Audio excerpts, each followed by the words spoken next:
25వ grand slam వేటలో Novak జోకోవిచ్. 2008లో Novak జోకోవిచ్ తన తొలి గ్రాండ్ స్లామ్ టైటిల్ ఆస్ట్రేలియా ఓపెన్ను గెలిచాడు.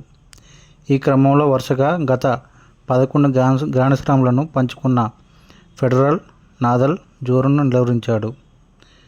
2011లో జోకోవిచ్ తొలిసారి వరల్డ్ నెంబర్ 1గా నిలిచిన కొత్త అధ్యాయానికి తెరతీశాడు. ఇప్పుడు 2024లో తన 25వ గ్రాండ్ స్లామ్ టైటిల్ గెలిచి ఆల్ టైమ్ రికార్డును సృష్టించేందుకు అతను సిద్ధమయ్యాడు. యుఎస్ ఓపెన్లో సమరానికి జోకోవిచ్ సై అంటున్నాడు. ట్రోఫీని అందుకొని జోకోవిచ్ కొత్త చరిత్ర సృష్టిస్తాడా లేదా అనేది ఆసక్తికరం. సీజన్లో చివరి grand slam tennis tourney US open పురుషుల సింగిల్స్ విభాగంలో Serbia star, world number 2 Novak జోకోవిచ్ ఫేవరెట్గా బరిలోకి దిగుతున్నాడు. నేటి నుంచి జరిగే ఈ టోర్నీలో అతను విజేతగా నిలిస్తే మార్గరెట్ కోర్ట్ను దాటి అత్యధికంగా 25 గ్రాండ్ స్లామ్ సింగిల్స్ టైటిల్స్ సాధించిన తొలి ఆటగాడిగా చరిత్రకు ఎక్కుతాడు. 2023లో ఇక్కడ టైటిల్ నెక్కిన జోకోవిచ్ అదే ఫలితాన్ని పునరావృతం చేస్తే ఫెడరర్ తర్వాత టైటిల్ నిలబెట్టుకున్న మొదటి ఆటగాడిగా కూడా నిలుస్తాడు. తన తొలి రౌండ్లో 37 ఏళ్ల జోకోవిచ్ 138వ ర్యాంక్ రాడు ఆల్బర్ట్తో తలపడతాడు. 18వసారి యుఎస్ ఓపెన్లో ఆడుతున్న జోకోవిచ్ ఈ టోర్నీలో 2005లో తొలిసారి బరిలోకి దిగి 3వ రౌండ్లో ఓటమి పాలయ్యాడు.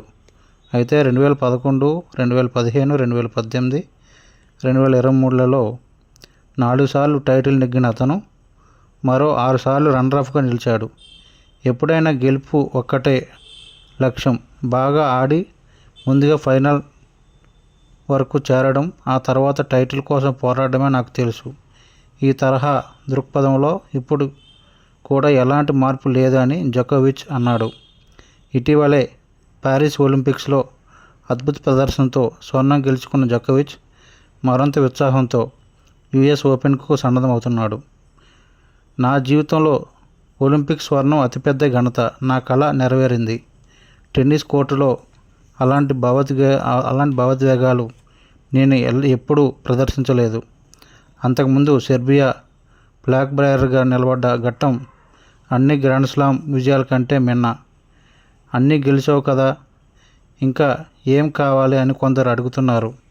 అయితే నాలో ఇంకా గెలవాలని తపన ఉంది. మరిన్ని ఘనతలు సాధించాలని కోరుకుంటూ టెన్నిస్ ఆడేందుకు, చూసేందుకు ఇంకా చాలామందికి స్ఫూర్తిగా నిలవాలనుకుంటున్నా అని జోకోవిచ్ వ్యాఖ్యానించాడు.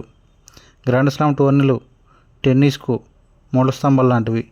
ఇలాంటి చోట బాగా ఆడేందుకు ప్రేరణ లేకపోతే ఇంకెక్కడా ఆడలేరని అభిప్రాయపడ్డాడు.